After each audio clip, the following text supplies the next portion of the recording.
in connection to the imprisonment and the release of the Friedrich Rebbe on Yud Beis Yud Gimel Tamuz, the Friedrich Rebbe once related that in the Maimorim of Rosh Hashanah before that imprisonment, that is on Rosh Hashanah of Tov Reish Pei Zayin, so in the Maimer he ended up speaking about the Shita of the Baal Shem Tov regarding Hashgacha Pratis.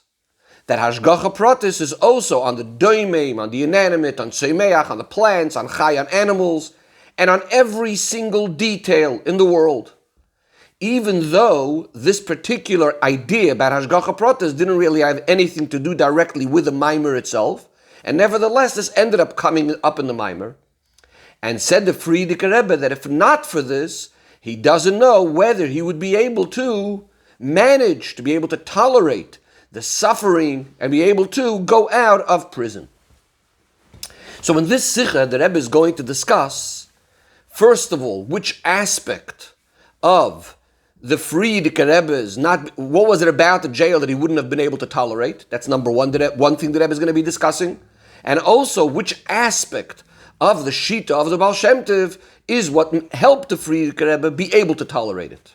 So continuing in the Sicha, says the Rebbe, we need to understand the Chidush, the novelty of Shitas HaBaal Shem Tov and Hashgacha Pratis, as just mentioned before, is that all creatures, even the inanimate, the plants, the animals, everything is being supervised by Hashem's Hashgacha Pratis.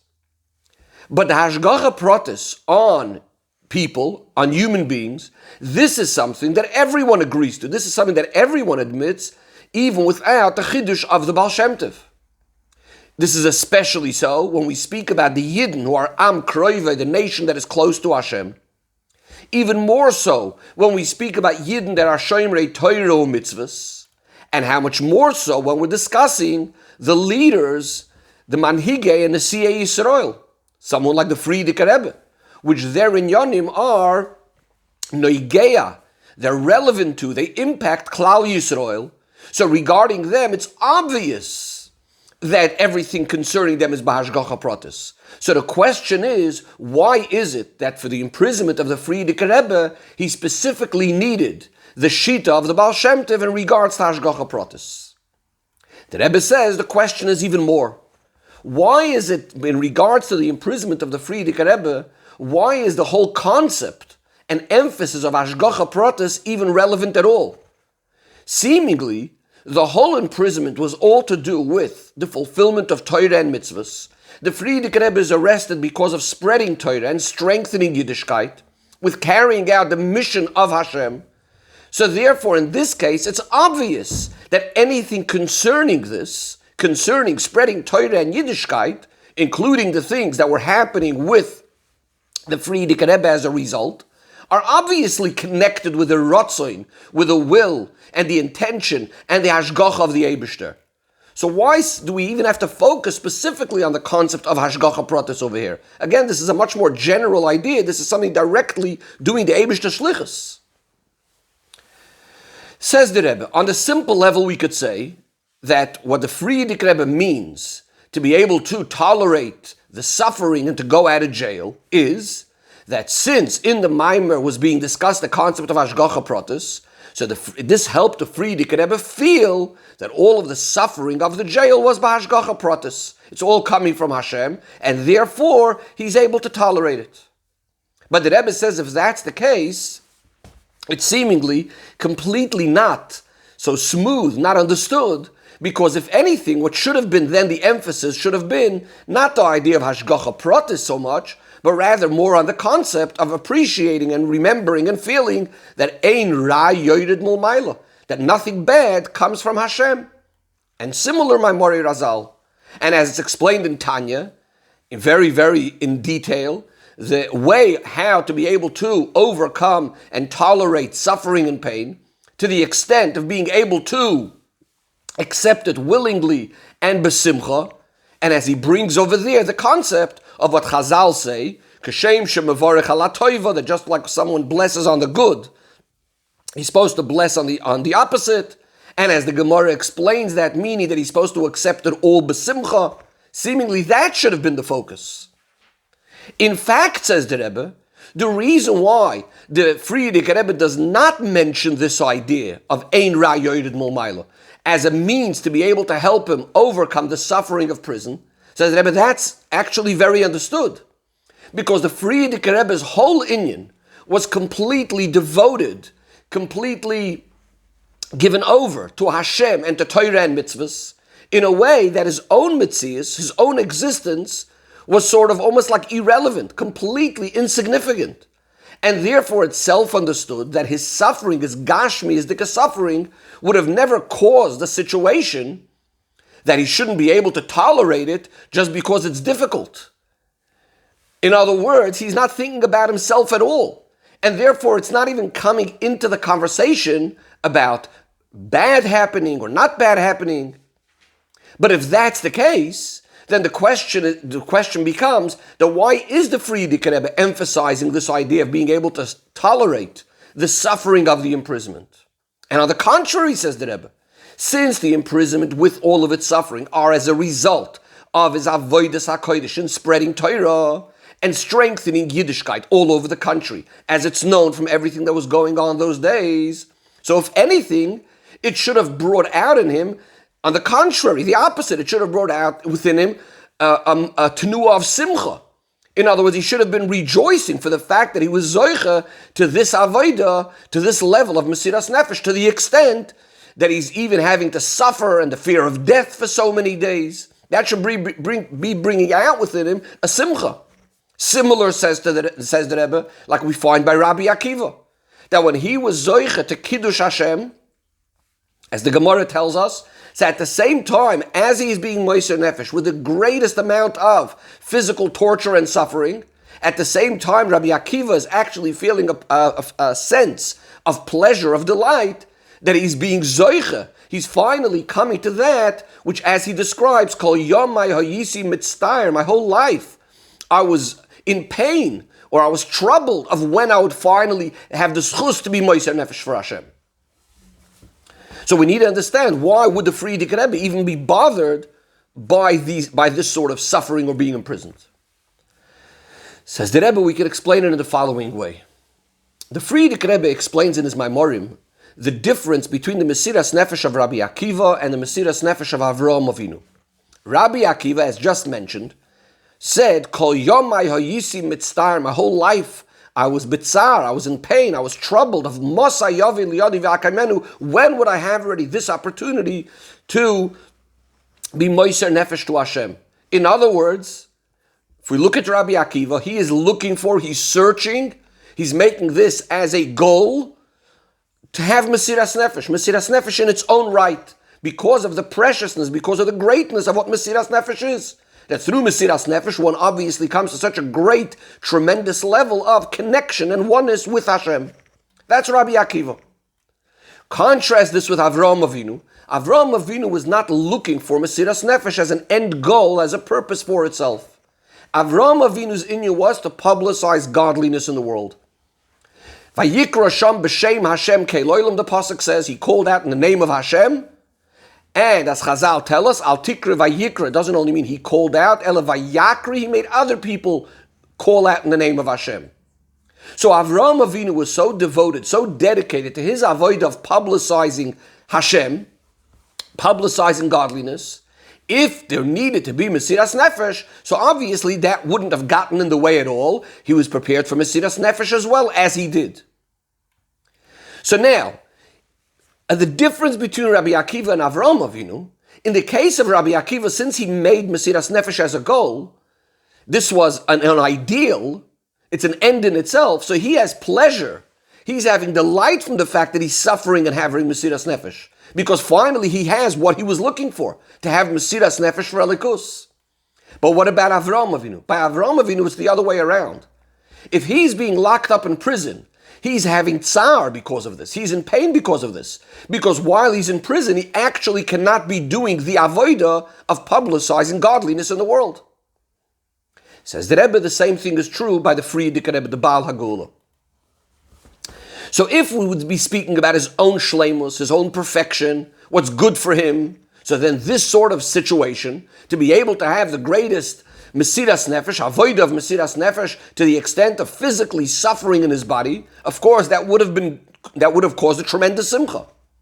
But since what was the avoid of the Friedrich Rebbe? It wasn't about the mile of Mesiras Nefesh as an end goal for itself, but rather it was all part of just being able to fulfill his mission in this world of publicizing Torah and mitzvahs, and Pnimis HaTorah, publicizing Chassidus, etc.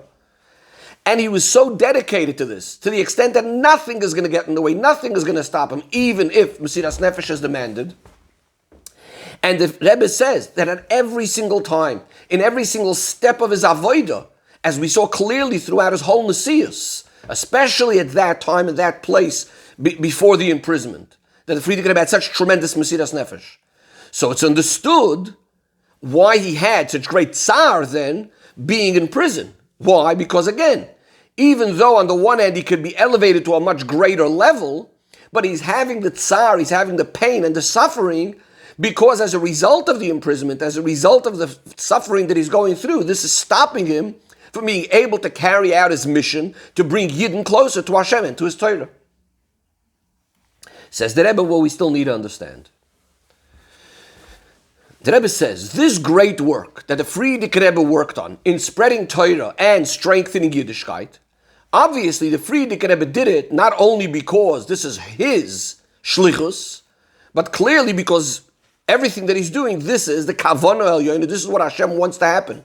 In other words, it's not just about his personal thing that he needs to be doing, but this is what Hashem wants to happen.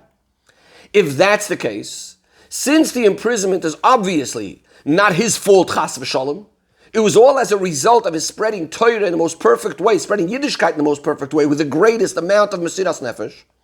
So it's quite obvious that all of this is part of the Rotzino Elyon, that Hashem clearly wanted that the Friedrich Rebbe should at that point be in prison and have to suffer all of these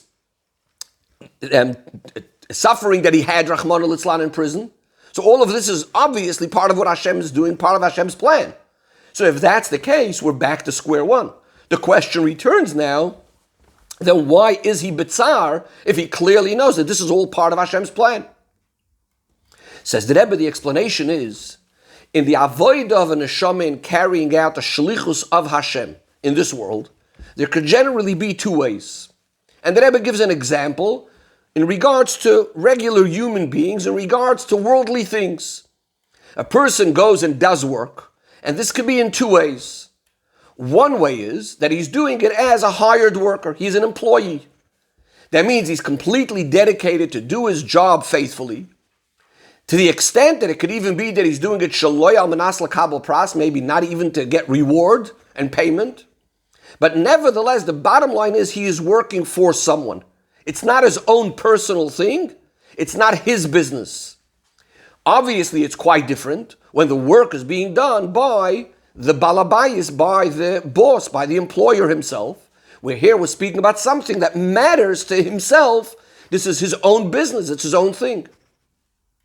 Where do we really see the difference between the two? Between the balabayis, the owner, and the hired worker, the person that's doing it faithfully, doing his job properly. It's not going to be so noticeable at the time of work itself, because both of them, both the employer and the employee, the boss and the worker, are going to be doing the work completely dedicated and diligently. The main difference is going to be noticeable later at the end of work or at night. At the end of the workday, between one workday and the next. And the Rebbe explains, at the time when the work is not being done and the business is not being run, so the hired worker is able to go to sleep peacefully. He did his job faithfully. He did whatever he could do. It's possible that in this particular case, the work or the business isn't working out so well. It's not making such a profit. Nevertheless, he does not feel that he did something wrong.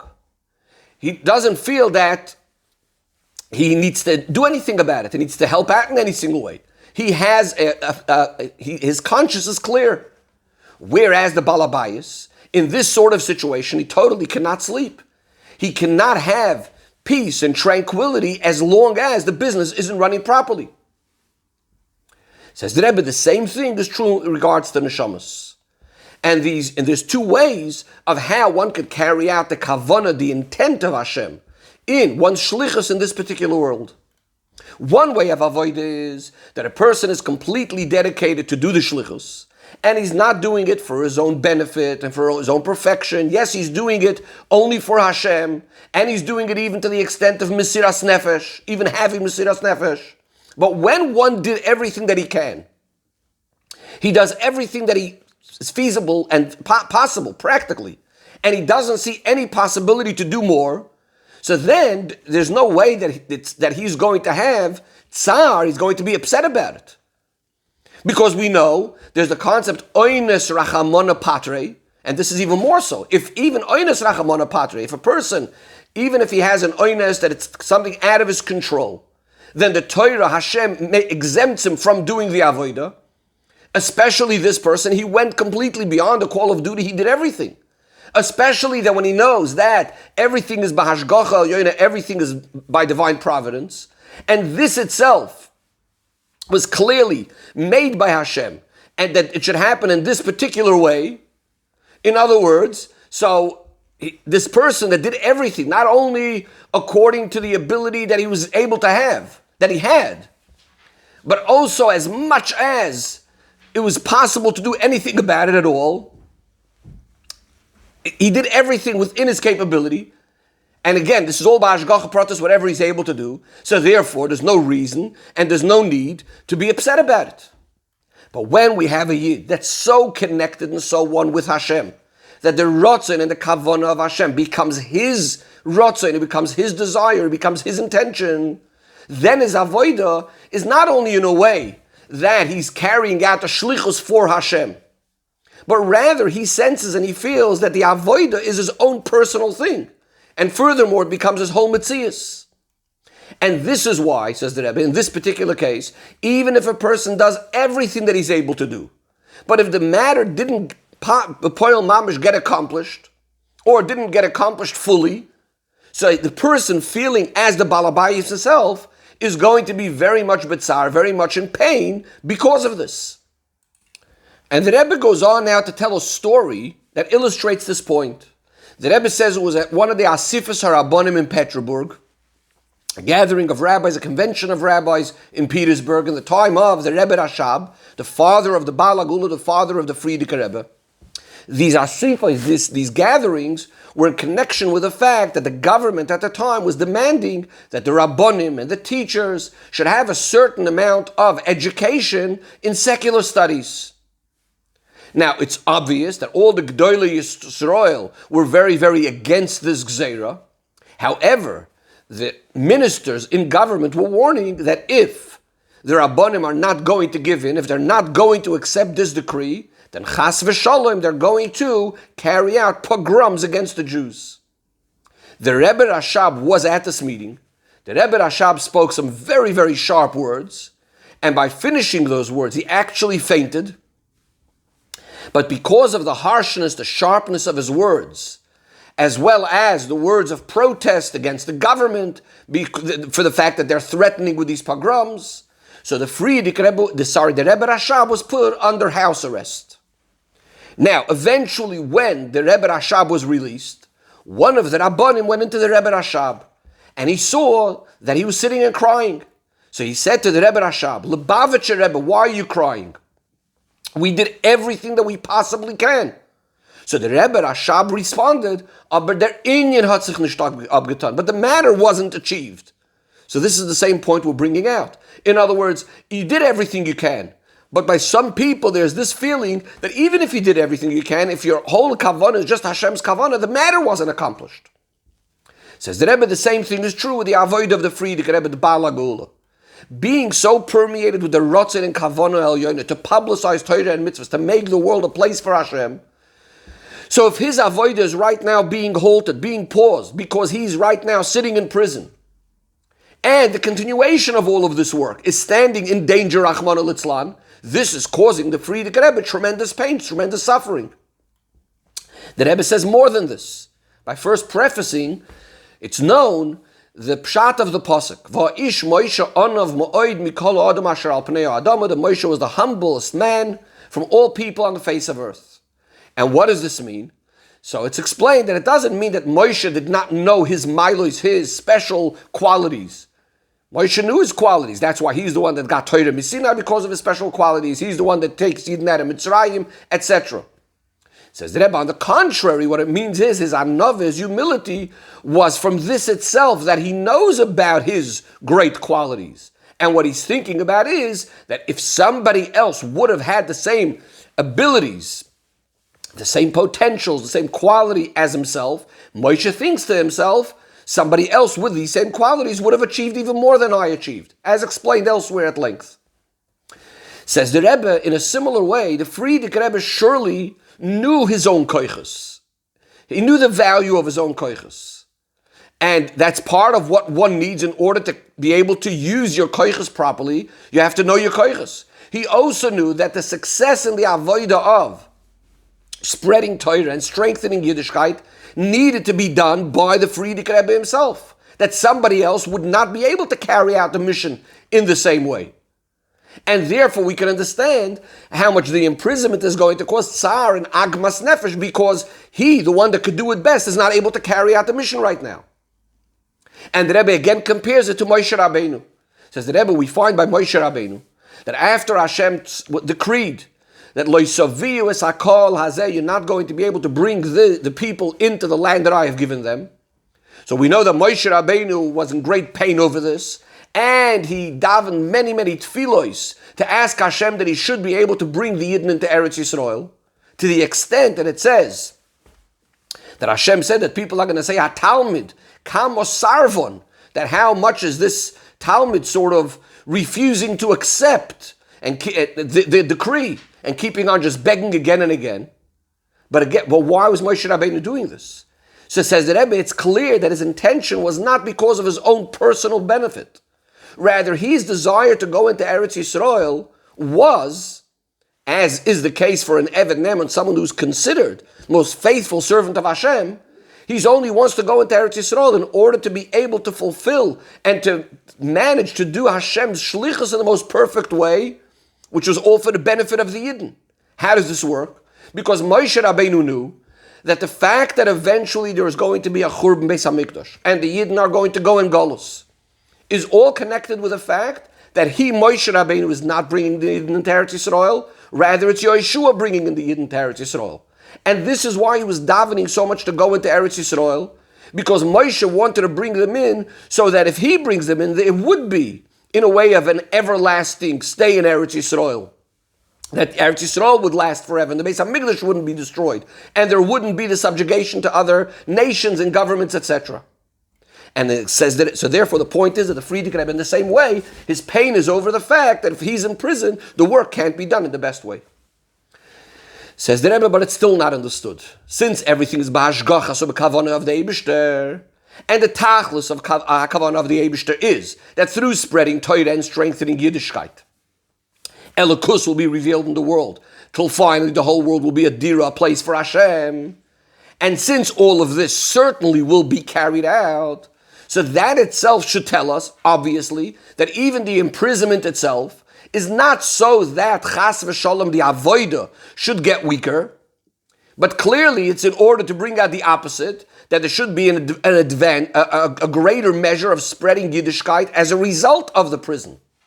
And in fact, how it ends up happening, b'poel mamish, is that all of this work of strengthening Yiddishkeit became much stronger, till finally this led to the Frierdiker Rebbe leaving Russia, and that enabled his work in spreading Torah and strengthening Yiddishkeit in a much broader and greater way than ever before, till finally spreading Torah and Yiddishkeit to the whole world. In other words, it's all for a purpose that something greater will come out of it. Again, the Rebbe makes the comparison to the Yidden going into Eretz Yisrael without Moshe.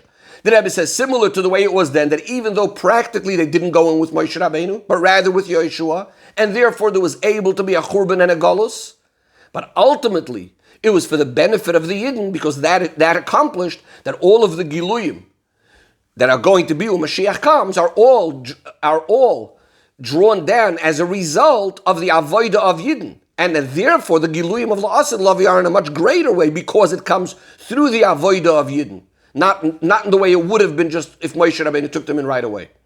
But this all leads to the question coming back. So once again, why should this be goyim, tsar, and yisurim for the Frierdiker Rebbe? Says the Rebbe, the explanation is like this.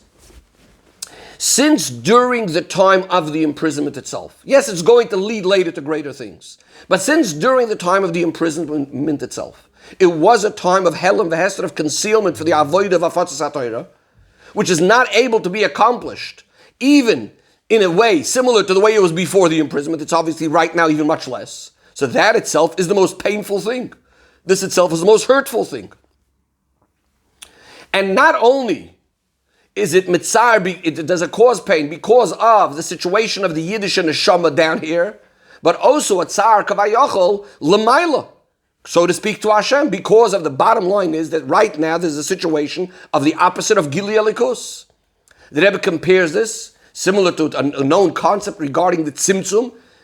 Hashem contracts his oir, which again the Frierdiker Rebbe explains in a Yud-based Tamuz Maimer, that even though, yes, it's true that the purpose of the tzimtzum is that eventually there will be a gilui, a revelation afterwards. And furthermore, the kavanah of the gilui itself is the whole reason why there is a tzimtzum. But nevertheless, the bottom line, the tzimtzum itself, says the Frierdiker Rebbe, it's heipach haratzon. Right now, this is the opposite really of what's desirable. Because the Ratzon or Elyon is what Hashem really wants, that there should be Gilui. So yes, there's a tzimtzum now for eventually there'll be a Gilui, but the tzimtzum itself is not an enjoyable thing. Says the Rebbe, now we could come to finally understand why we needed the Shitas Habal Shem Tov and Hashgacha Pratis to sort of alleviate this concern or this pain.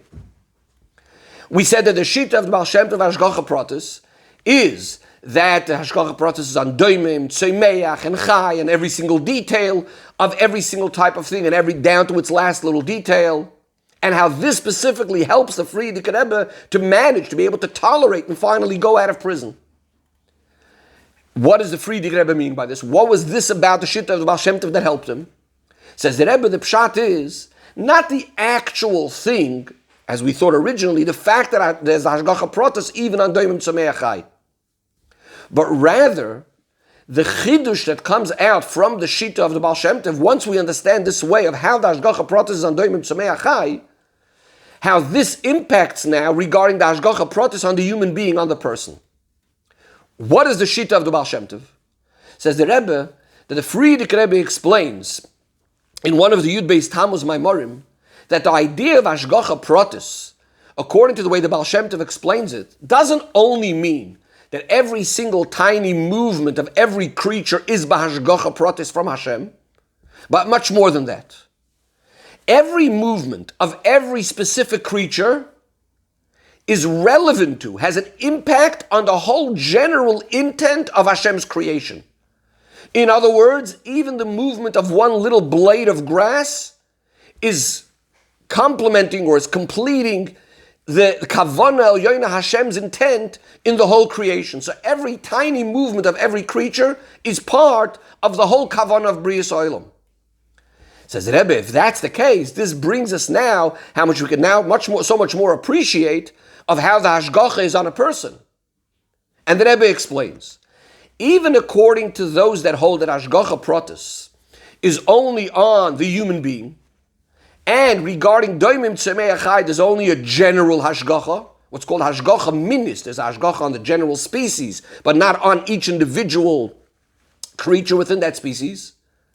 Nevertheless, even they hold that that's only regarding matters of the doimim tzomeach chai, which are relevant to themselves, not impacting a person.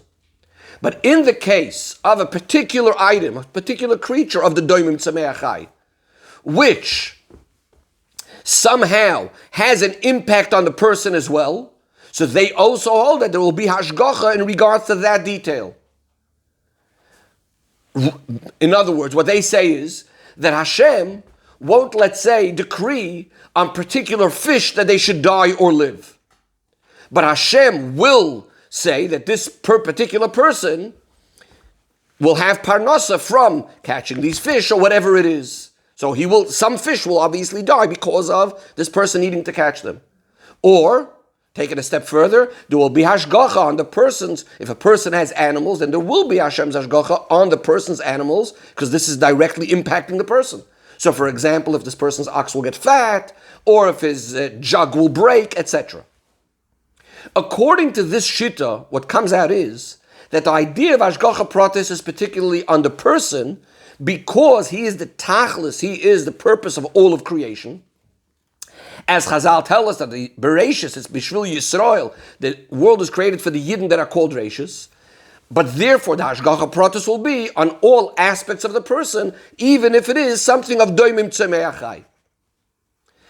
But, says the Rebbe, from this itself we can now also understand that there will also be a difference in how the Hashgacha Pratis works regarding the person. There will again be a difference between the way the Baal Shem Tov looks at it and these other shittos.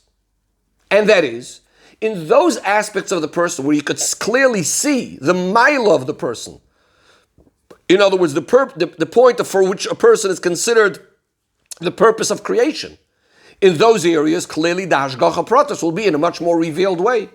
Whereas things within the person which are completely secondary, in which you don't even see that this is what's special about a human being, so the Hashgacha Pratis then wouldn't really be so much in that thing for itself, on its own, but again, it's only as much as that particular thing is relevant and impacts the person. Just to clarify again, just like we said in regards to Doimim Tzemei Achai, that the Hashgacha Pratis will be just as much as it impacts on a person. So it says that even within the human being, it will be only on, in other words, things that are not mamish negeya to the mile of the person will also only be, the Hashgacha Pratis will be in them, not for their sake, but only as much as they impact the person. Whereas, according to the Shita of Baal Shem Tov that we said, that every single detail in creation, even the movement of one particular blade of grass, on its own, in its own right, has a yachas klali, a general impact, a general relationship to the whole purpose of Hashem's creation, and it completes Hashem's kavanah in the creation. So then certainly this is true in regards to every little detail happening within the person's life, that every single detail on its own is mashlim, perfects, and brings to fruition the kavanah elyoina in the creation. Says the Rebbe, this is what the Frierdiker Rebbe was saying. That is, the Chiddush of Shittas HaBaal Shem Tov in regards to Hashgacha Pratis brings out this derher, this feeling, this sense, this is where you really see it, that since the imprisonment and the suffering is all Hashgacha Pratis, so in addition to the fact that this will eventually bring afterwards to fulfilling the Kavanah Elyoina, because eventually this will add and strengthen Yiddishkeit after the Geula from the imprisonment, which is what we said before. But we said if that's the case, then at least the imprisonment itself is still painful. But here we're adding a new vart. The idea is that the actual imprisonment itself, every detail of the imprisonment, every detail of the suffering, is all part of being mashlim the kavanah elyoina in the creation, which is to be megala elikus in the world. In other words, every aspect of the imprisonment itself is actually somehow part of the puzzle of revealing elikus in the world, not only later, but this itself is part of it. And the Rebbe says we could actually say that this chidush was actually expressed in a revealed way in the fact that the imprisonment itself brought at the time to a greater isoirus and mesiras nefesh amongst Yidden generally, and specifically those Chasidim and Mukusharim of the Frierdiker Rebbe, that they should all strengthen themselves in the work of the Rebbe in strengthening Yiddishkeit. Furthermore, says the Rebbe, it even achieved things within the prison itself. The actual attitude of the Frierdiker Rebbe, how he stood with a tremendous, tremendous strength and courage in the way he behaved over there in the prison. That he's completely not nispal, completely not impacted or affected in any way by all the enemies and the opposition to Kedusha at all. And furthermore, he completely did not consider them any mitzias, any existence, significance whatsoever. He looked at them ka'ayin ve'efes mamish, as if they were completely nothing. And in fact, that's the way he acted the whole time while he was in prison. This itself revealed in the prison itself the concept of Einoid Mulvadi, that in truth there's nothing besides Hashem.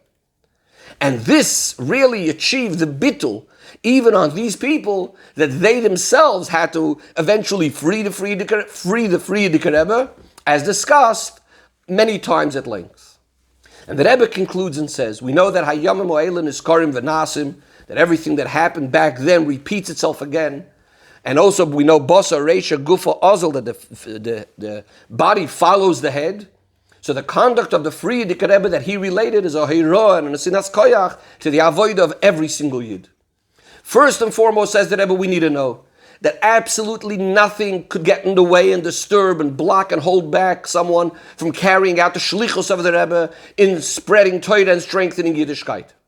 Especially that it's possible that as a result of not carrying out the work, the proper zrizis and chas v'shalom, we're holding back the coming of Mashiach Tzedkeinu and Shchint Begolusa.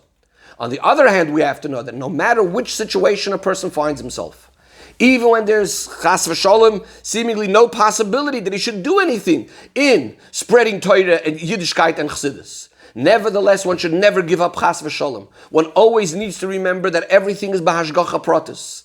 And when there's the yogaita, when you really put in the effort, there will be a motzasa, you'll be successful. That even in that situation, you'll be able to find some aspect which will achieve gili elikus in the most revealed way, mamash.